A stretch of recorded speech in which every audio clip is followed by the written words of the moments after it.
തീരെ വയ്യ. വയ്യാണ്ടിരിക്കെ എന്തിനാ തിരുമേനി ഇത്ര ദൂരം വന്നത്?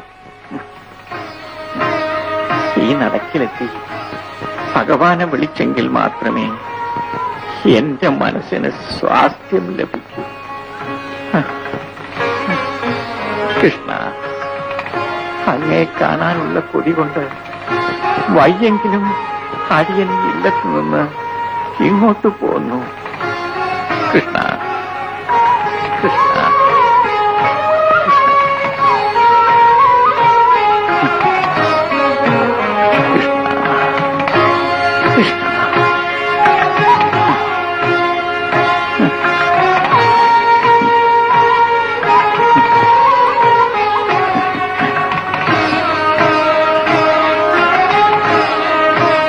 ഈ തിരുമുടിയും മന്ദസ്മിത മധുരമായ മുഖവും കിങ്ങിണിയും പട്ടുകോണവും ചാർത്തിയ ഈ രൂപം കണ്ടില്ലെങ്കിൽ അടിയന് ഒരു സ്വസ്ഥതയുമില്ല ഭഗവാനെ. കൃഷ്ണ, ഭഗവാനെ. പൂന്താനം, ഇനി എന്നെ കാണാൻ ബുദ്ധിമുട്ട് ഇവിടെ വരണമെന്നില്ല. ഞാൻ ഇല്ലത്ത് വന്ന് കണ്ടോളാം.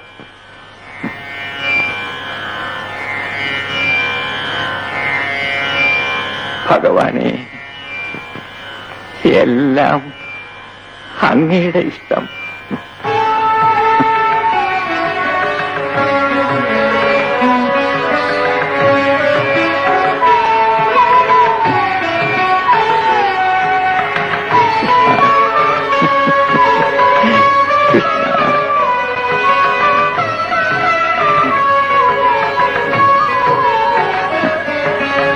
അടിയനെ കാണാൻ ഇല്ലത്തേക്ക് വരാമെന്നു.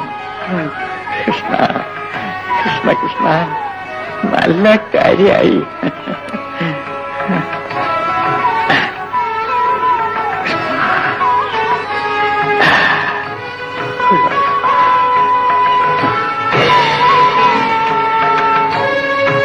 തീരെ നടക്കാൻ വയ്യ. ഇല്ലത്തെത്താൻ ദൂരമുണ്ട്.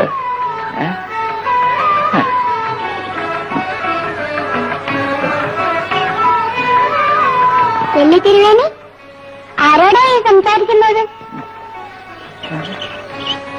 ഉണ്ണി ഏതാ? എവിടെയോ കണ്ടതുപോലെ. എവിടെന്ന് വരുന്നു? ഗുരുവായൂരിന് വരിക. അമ്മാത്തേക്ക് പോവുക. നമുക്കും ഒരു കൂട്ടായി. എന്നാ നടന്നോളൂ. നടക്കാനൊന്നും വയ്യാണ്ടായി ഉണ്ണി. കുട്ടിയുടെ പ്രായമാണോ നമുക്ക്? അതിനല്ലേ ഉണ്ണി ഓടി ഓടി തിരുമേന്റെ ഒപ്പത്തിയത്. ഓ, ഉണ്ണി ഉണ്ടെങ്കിൽ പിന്നെ ഒന്നും വേണ്ട. നാം ഒന്ന് വേച്ചുപോയാൽ പിടിക്കാൻ ഉണ്ണിയെക്കൊണ്ടാവോ? ഉണ്ണി കൂടെ ഉണ്ടെങ്കിൽ തിരുമേനി വെച്ചൂല. പിന്നെ വേണ്ടി പിടിക്കാൻ. കുട്ടി ആളൊരു രസികനാണല്ലോ. ആ, ശരി, പിടിച്ചോളൂ, നടന്നോളൂ. പതുക്കെ എന്റെ പിന്നാലെ പോരേട്ടോ. കൃഷ്ണ, ഇനി എത്ര നാഴിക നടന്നാലാ ഇല്ലത്തൊന്നെത്തുക?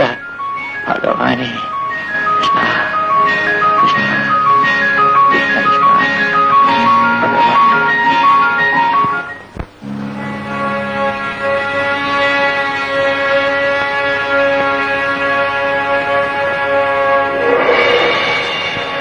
പൂന്താനം, നാളെ സ്വർഗവാതിൽ ഏകാദശിയാണ്.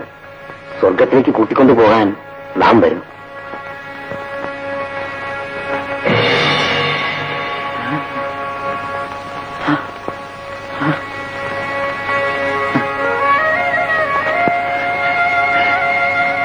കൃഷ്ണ, അടിയനെ സ്വർഗത്തിലേക്ക് കൂട്ടിക്കൊണ്ടുപോകാൻ അവിടെന്ന് വരുമെന്നോ? മകരകുണ്ടലങ്ങളും കൗസ്തുഭവും ശംഖചക്ര ഗദാദിയും കടകകടി സൂത്രങ്ങളുമെല്ലാം അണിഞ്ഞ് ലക്ഷ്മി സമേതനായി അങ്ങ് വൈകുണ്ഠത്തിലിരിക്കുന്ന കാഴ്ച അടിയനിവിടുന്നാലും കാണാം.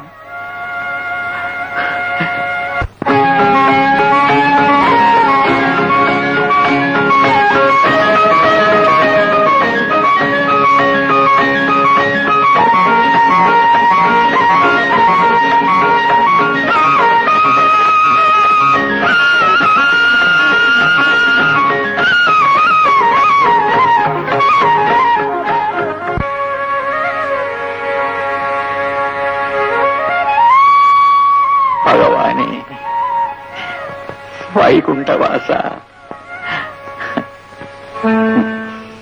കൃഷ്ണ ഭഗവാനെ, ഭഗവാൻ വരും. വരാമെന്ന് പറഞ്ഞാൽ വരാതിരിക്കില്ല. വരാതിരിക്കില്ല. സ്വപ്നം കണ്ടിട്ട് ഇങ്ങനെയൊക്കെ പറഞ്ഞാലോ? സ്വപ്നമല്ലായിരുന്നു സാവിത്രി. പിന്നെ ഭഗവാന്റെ ശബ്ദം ഞാൻ നന്നായി കേട്ടതല്ലേ. എന്തൊക്കെയാണ് ഈ പറയുന്നത്? സാവിത്രിക്കൊന്നും മനസ്സിലാവില്ല. ആ, എനിക്കൊന്നും അറിയില്ല.